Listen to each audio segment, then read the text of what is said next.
자, 세 번째 시간 들어가도록 하겠습니다.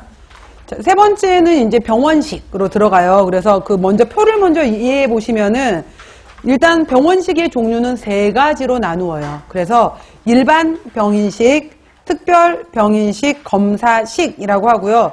특별 병인식 같은 경우에 밑줄 하시고 특별 병인식의 경우에 이거를 바로 이제 우리가 보통 치료식이다 혹은 환자식이다 라고 말하는 거예요. 그래서 치료식 환자식은 예를 들어서 같은 병실에 6인실이야. 6인실인 경우에 뭐 대부분 비슷하게 들어와 있지만은 한 사람은 만약에 당뇨로 들어와 있고 한 사람은 뭐 골절로 들어와 있고 소화기계 질환으로 들어와 있다면은 6사람의 식단이 다 다를 수 있잖아요. 그러니까 각각 환자에 따라서 질환에 따라서 달라지는 그 식사를 우리가 바로 특별병인식, 치료식, 환자식 이렇게 표현을 해요. 같은 말.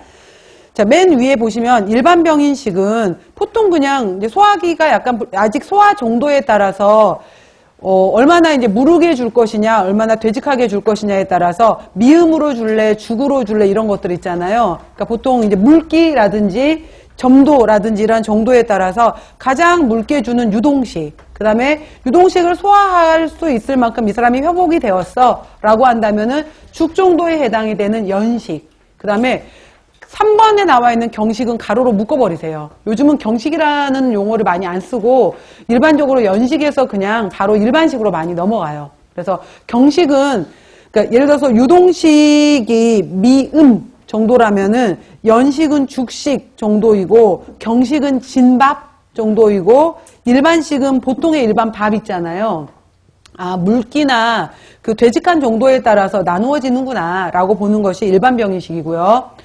그 다음 잠깐 이제 제가 설명드릴 게 특별병인식인데 앞으로 이제 우리가 그 다음 시간부터 들어가게 되면은 소화기계 질환, 뭐 당뇨, 심혈관계 질환 쭉 들어가잖아요. 그러면은 환자에 따라서 예를 들어서 이 사람이 급성 간염 환자다라고 하게 되면은 이 사람한테 열량은 어떻게 줄 거야? 당질은 어떻게 줄 거야? 단백질은 어떻게 줄 거야?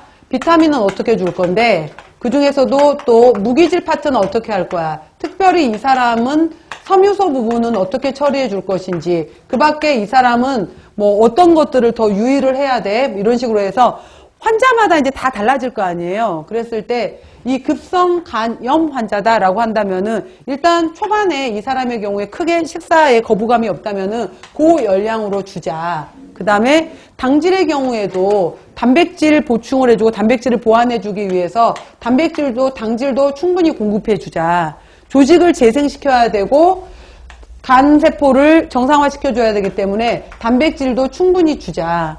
그 다음 모든 비타민 대사에 관련된 곳이 간이고 여러 가지 에너지 대사를 일으키려면 비타민들이 있어야 되잖아요. 비타민들도 충분하게 줄 수 있을 만큼 주자.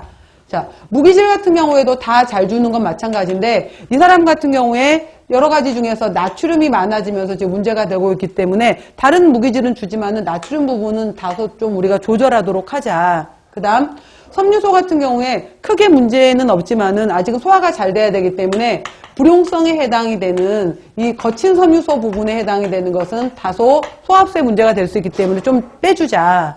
이런 식으로 해서 각각 이제 뭐를 그러니까 여기서 보다 보면은 뭘 고루 줄 거야. 근데 초기에 급성 간염 환자들의 특징 중에 하나가 지방을 안 썼구나. 지방 부분에 있어서 지방류 음식의 냄새만 맡아도 막 토할 것 같대요. 실제로 선전만 봐도 토할 것 같대요. 음식에 피자 뭐 이런 것만 나와도 그 기름 냄새가 연상이 되면은 구토 증세, 오심 증상이 나타나게 되는 건데 그래서 초기에는 지방을 제한을 해요. 지방은 제한하자라고 들어가게 되는데 이런 식의 이제 뭐는 주고 뭐는 제한하고 뭐는 특별히 조절해주고 이런 식으로 하나하나 이제 다 들어가게 되거든요. 환자들마다. 그래서 급성 간염 환자는 만성 간염 환자는 그럼 만성